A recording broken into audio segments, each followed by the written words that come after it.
என் ஆண்டவர் எப்படி தெரியுமா பாப்பாரு? இந்த கண்ணீரை அவர் சும்மா கீழே விட மாட்டாரம்மா. உன் கண்ணீரை ஆண்டவர் தன் துருத்தியில பிடிப்பார். ஆண்டவர் என்ன தெரியுமா செய்வாரு?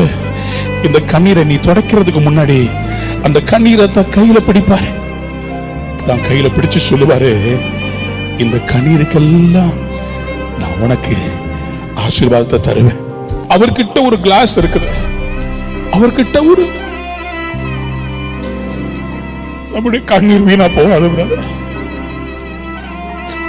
நம்ம விடுற கண்ணீரை இன்னைக்கு உலகம் ஆத்மமா பார்த்து நம்மளை வேதனைப்படுத்தி சிரிக்கலாம், நம்மளை கேவலப்படுத்தலாம்.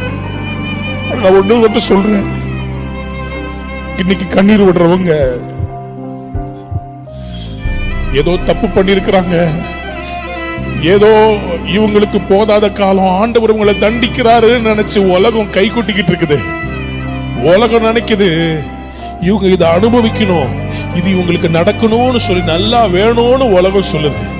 ஆனா என் ஆண்டவர் எப்படி தெரியுமா? நம்ம விடுற ஒவ்வொரு கண்ணீரையும் அவர் துருத்தியில் அப்படியே பிடிச்சு வச்சிருப்பாரு. அது எல்லாத்தையும் பிடிச்சு வைப்பாரு, சேர்த்துக்கிட்டே இருப்பார், சேர்த்துக்கிட்டே இருப்பார், சேர்த்துக்கிட்டே இருப்பார்.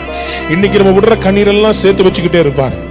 ஒரு நாள் வரும், இந்த கண்ணீருக்கெல்லாம் ஆண்டவர் பலன் கொடுக்கும்படி இந்த கண்ணீரை எல்லாம் ஆண்டவர் மாத்தி, இந்த கண்ணீரை எல்லாம் ஆண்டவர் ஆனந்த களிப்பா மாத்தி, யாரெல்லாம் அவமானப்படுத்தினாங்களோ, யாரெல்லாம் வெட்கப்படுத்தாங்களோ, யாரெல்லாம் நம்ம மேல குப்பையும் தூசியும் அசிங்கத்தையும் தூக்கி போட்டு செத்து போன்னு சொன்னாங்களோ, உங்க எல்லாருக்கும் முன்னாடியும் கர்த்தர் நம்மளை வாழ வைப்பாரு.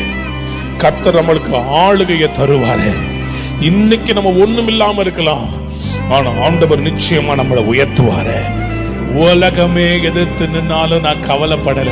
நான் ஒன்னே ஒண்ணு சொல்றேன், கர்த்தர் உண்மை உள்ளவன்.